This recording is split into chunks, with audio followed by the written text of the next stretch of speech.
In what way do you and myself, in what way do we show love for ourselves?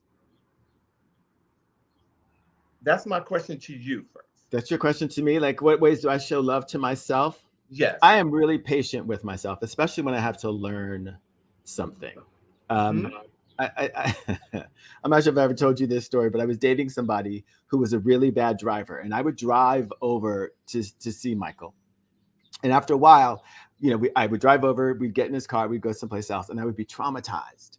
So Hmm. I got to a point where I was like, you know what? I can't get in the car with Michael. Like whenever I drive over, I have to make sure that I let him know that I'm going to drive.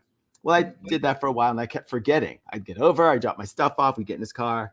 So finally, I told him, I was like, look, you're a really bad driver. Hmm. And I Hmm. need you to remind me, because it's taking me a while to really remember this myself, that when it's time to go out, I'm not going to get in the car with you. So remind me, don't let me get in the car with you. Well, Hmm. I mean, clearly he was just like, you know what? Forget you. So it was like another 3, maybe 4 weeks when finally I went to go get in the car and I was like, hey, I remember that I'm not supposed to get in the car with you. And as a matter of fact, I remember that I told you not to let me get in the car with you. So there's a lot going on. But There's a lot. but I say that to say that in that process of learning, when there's a Yeah. goal to do something like change eating habits or, Yeah.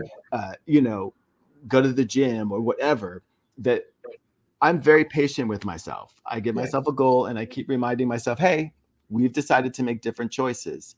Let's make different choices. Yeah. And for me, giving that to myself, the way that I give that to other people was monumental. Wow. Yeah. That's in. I received that from you. One of the ways that, or the I think the most important way that I show love for myself is that I forgive myself, Mm-hmm. for my mistakes. I know that I consider myself a perfectly imperfect person.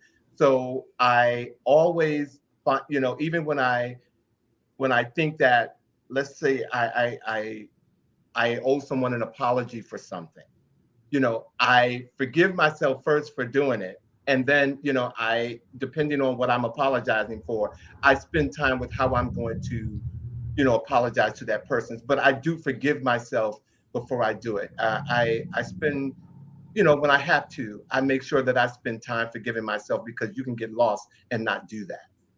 And it can kind of, drill a hole inside. How do you, like, what's your process? Because that can be difficult to get to a place where you forgive yourself. I kind of surround myself with the things that make me feel good. Sometimes silence. I will sit in silence. I will also listen to certain music that helps me to think about that and stay present while I'm doing it. I am also a huge person uh, in having fragrances around me. So I will light candles, not in a kind of ritual kind of way. I just love fresh scents. So those are three ways that I put myself in that place when I know that I need to talk to myself about forgiving myself. And that's how I show that self love to myself, so that I can move forward.